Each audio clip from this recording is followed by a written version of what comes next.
Movie की शुरुआत में एक जेरी नाम के शख्स को दिखाया जाता है जो यूनाइटेड नेशन का एक बेहतरीन इन्वेस्टिगेटर रह चुका है। मगर कुछ रीजंस की वजह से उसने रिटायरमेंट ले लिया है और अब अपनी वाइफ यानी कैरिन और दो बेटियां जिनका नाम कॉनी और रेचल है उनके साथ हैप्पीली लाइफ बिता रहा है। अब उसकी बेटी रेचल का बर्थडे था जिसे एंजॉय करने वो लोग कार से कहीं घूमने जा रहे थे, मगर तभी वो ट्रैफिक में फंस जाते हैं। इसके बाद जेरी अपने कार का रेडियो ऑन करता है जिसमें वो बताते हैं कि ताइवान से एक महामारी शुरू हुई है जो अब 12 देशों में फैल चुकी है। अब जेरी गाड़ी से बाहर निकल के देखता है कि इतनी ट्रैफिक क्यों लगी है। तभी थोड़ी दूर पे एक धमाका होता है और ज़ॉम्बीज आके अटैक करने लगते हैं। एक पुलिस ऑफिसर उसे गाड़ी में बैठने के लिए बोलता भी है पर उसे पीछे से एक ट्रक आके जोर से टक्कर मार देती है। तभी जेरी फटाफट अपनी गाड़ी उस ट्रक के पीछे लगाता है ताकि उस ट्रैफिक से निकल पाए और ज़ॉम्बीज से बच पाए। लेकिन तभी उनका छोटा सा एक्सीडेंट हो जाता है जिससे उनकी गाड़ी चलती नहीं है और वो किसी और की गाड़ी यूज करते हैं। अब दूसरी गाड़ी यूज करने टाइम वो पीछे मुड़ के एक शख्स को देखता रहता है जिसे ज़ॉम्बी ने काट लिया था और वो नोटिस करता है कि उसे 12 मिनट लगे थे रिएक्शन होने में। अब रास्ते में रेचल को सांस नहीं आती क्योंकि उसे अस्थमा था और उसका इनहेलर गाड़ी में ही रह गया था और जेरी उसे शांत करता है। तभी उसे थेरी का कॉल आता है जो यूनाइटेड नेशन का डिप्टी सेक्रेटरी जनरल था जो न्यूयॉर्क से बात कर रहा था और पूछता है तुम लोग कहाँ हो। तो जेरी बोलता है हाईवे पे हैं और नॉर्थ की तरफ जा रहे हैं। तभी कॉनी को उस ट्रक से एक गन मिलती है जिसे जेरी उसके हाथ से ले लेता है और वहीं कैरिन भी गाड़ी स्टार्ट कर लेती है। थेरी कॉल पे बोलता है कि मैं हेलीकॉप्टर भिजवाता हूँ तुम्हें लेने के लिए। अब ये लोग न्यू जर्सी पहुंच जाते हैं जहां बहुत ही ज्यादा ज़ॉम्बीज का आतंक मचा हुआ था। वो लोग एक केमिस्ट के अंदर जाते हैं क्योंकि उन्हें रेचल के लिए इनहेलर लेना था जो जरूरी था और उन्हें कुछ खाने पीने का सामान भी चाहिए था। अब जेरी और रेचल इनहेलर ले ही रहे होते हैं कि तभी कॉनी चिल्लाती है जहां उसकी मॉम को दो लोगों ने पकड़ लिया था और फिर जेरी शूट करके उसे बचाता है। अब जेरी थेरी को कॉल करके बताता है कि हम नॉर्थ में हैं और किसी बिल्डिंग में जा रहे हैं जहां हम तुम्हें टेरेस पे जाके सिग्नल देंगे, क्या तुम अभी किसी को भेज सकते हो। तो थेरी बोलता है कि अभी तो नहीं, सुबह होते ही तुम्हें लेने आ जाएंगे। अब वो लोग एक बिल्डिंग में जाते हैं जहां ज़ॉम्बीज उनके पीछे पड़ जाते हैं। कैरिन फटाफट कोई रूम देख रही होती है सेफ होने के लिए, तभी वो नोटिस करती है कि उनके साथ कॉनी नहीं है। जब वो उसे ढूंढते हैं तो वो एक फैमिली को बोल रही होती है कि मुझे अंदर लो और ये देख जेरी सबको लेकर उसके घर में घुस जाता है ज़ॉम्बीज से बचने के लिए। वहाँ वो लोग उन्हें कुछ खाने पीने के लिए देते हैं और रात यहीं गुजारने के लिए मान जाते हैं। अब सुबह होते ही जेरी उनसे बोलता है कि हमारे साथ चलो तुम्हारी जान बच जाएगी, पर वो लोग मना कर देते हैं बाहर जाने से। अब जेरी और उसकी फैमिली छत की तरफ जाते हैं। रास्ते में अचानक से एक ज़ॉम्बी अटैक कर देता है जिसकी शोर से और भी ज़ॉम्बीज उनके पीछे आ जाते हैं। वहीं जो दूसरी फैमिली थी, इनके जाने के बाद दरवाज़ा जब वो बंद कर रहे थे तो उनका दरवाज़ा ज़ॉम्बीज तोड़ने लगे। वहीं सीन कट हो जाता है और जेरी को दिखाया जाता है जहां वो ज़ॉम्बीज से लड़ रहा था और कैरिन को बोलता है कि तुम सब जाओ छत की तरफ। ज़ॉम्बी जेरी से लड़ रहा था और उसका खून जेरी के मुंह में जा रहा था और समझो बस जेरी मरने ही वाला था कि पीछे से वो लड़का जिसने इनकी हेल्प की थी वो ज़ॉम्बी को शूट कर देता है जिससे वो लड़का जेरी की जान बचा लेता है और फिर सब लोग छत की तरफ जाते हैं जहां जेरी छत की एकदम एज पे खड़ा हो जाता है ये सोच के कि अगर ये ज़ॉम्बी बनने वाला होगा तो यहीं से नीचे कूद जाएगा ताकि अपनी फैमिली को वो नुकसान ना पहुंचाए। लेकिन 12 सेकंड हो चुके थे और उसे कुछ नहीं होता। तब तक हेलीकॉप्टर भी उन्हें लेने आ गया था और ये लोग सेफली वहां से बच निकलते हैं। अब जेरी को यूनाइटेड नेशन के कमांड शिप में ले जाया जाता है जहां बाकी के सेफ लोग भी आ रहे थे और वहीं वो थेरी से भी मिलता है और वो उन्हें उनके कैबिन दिखाता है और फिर जेरी से बताता है कि प्रेसिडेंट मर गए हैं और चीफ्स भी गायब हैं और उसे ऐसी जगह ले जाता है जहां सब लोग किसी न किसी चीज़ को हैंडल करने में लगे थे। तभी जेरी की नज़र एक डॉक्टर पे पड़ती है जो बता रहा था कि ये एक वायरल है और इसका वायरस अगर मिल गया तो हम वैक्सीन्स भी बना लेंगे और बताता है कि ये एक स्पेनिश फ्लू है। फिर ये बताता है कि सबसे पहले ज़ॉम्बी वर्ड का यूज़ साउथ कोरिया से भेजी गई एक मेल में था।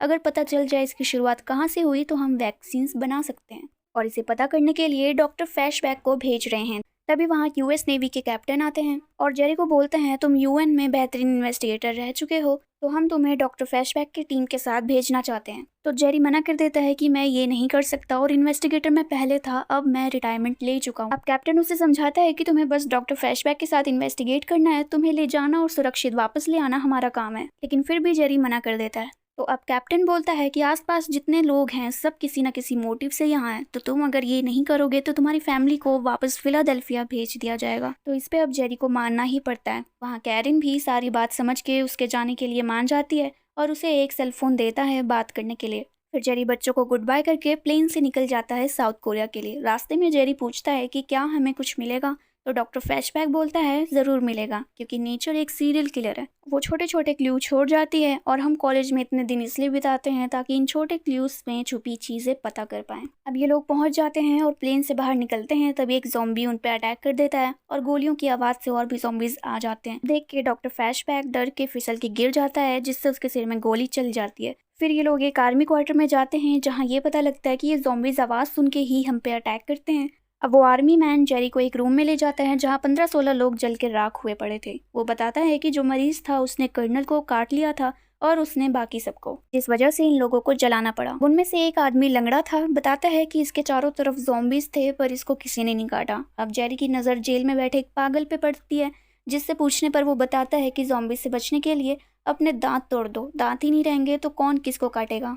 वो इन्हें ये भी बताता है कि इजराइल में इतने सालों से ऊंची दीवारें क्यों खड़ी कर रहे हैं, क्योंकि उन्हें पता था कि ज़ॉम्बी एपोकलिप्स कभी ना कभी ज़रूर आएगा, और उनकी दीवारें बनना 10-11 दिन पहले ही ख़त्म क्यों हुई। अब इसकी बातें सुनने के बाद जेरी कैरन को कॉल करता है, मगर उन्हें सिग्नल नहीं आता। जिसके बाद अब ये लोग जेरी के प्लेन का फ्यूल भरने जाते हैं, मगर साइकिल से, ताकि आवाज़ ना हो और ज़ॉम्बीज ना उठे। लेकिन तभी जेरी के फ़ोन पे कैरन का कॉल आ जाता है, जिससे सारे ज़ॉम्बीज उठ जाते हैं और ट्रक लेके एक आर्मी आ जाता है जिसे फ्यूल भरना था। साथ में ये लोग जैसे तैसे ज़ॉम्बीज को भी मार रहे थे।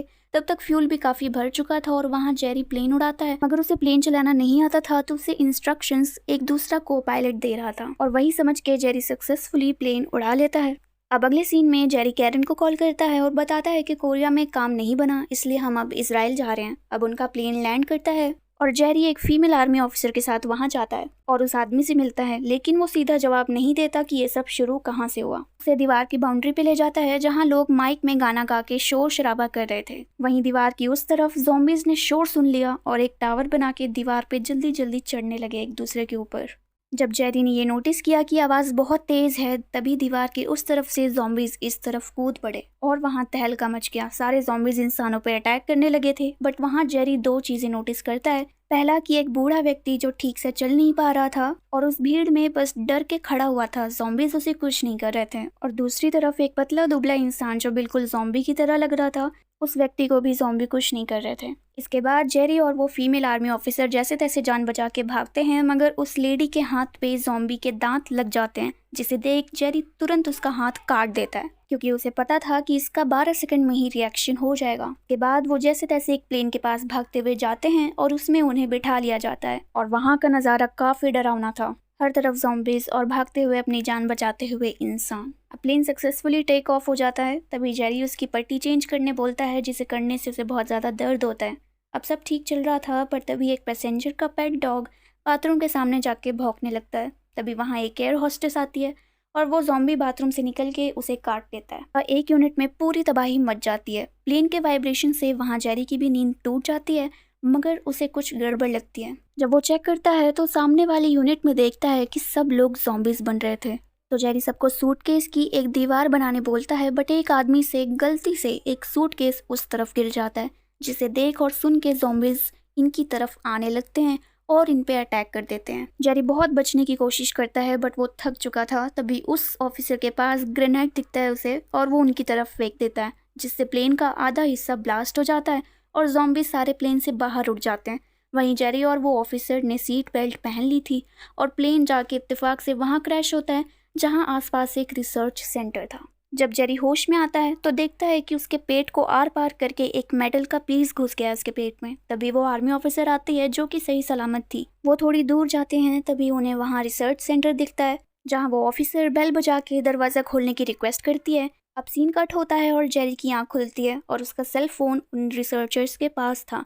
अब जेरी उनसे अपना फ़ोन मांगता है, पर वो लोग मना करते हैं, ये बोल के कि पहले तुम बताओ कि हो कौन। फिर जेरी उन्हें थियरी को कॉल करने बोलता है और कहता है कि वहाँ से तुम्हें सब कुछ पता चल जाएगा कि मैं कौन हूँ। थियरी को कॉल लगाया जाता है और वो बताता है कि वो एक डिप्टी जनरल है यूनाइटेड नेशन का।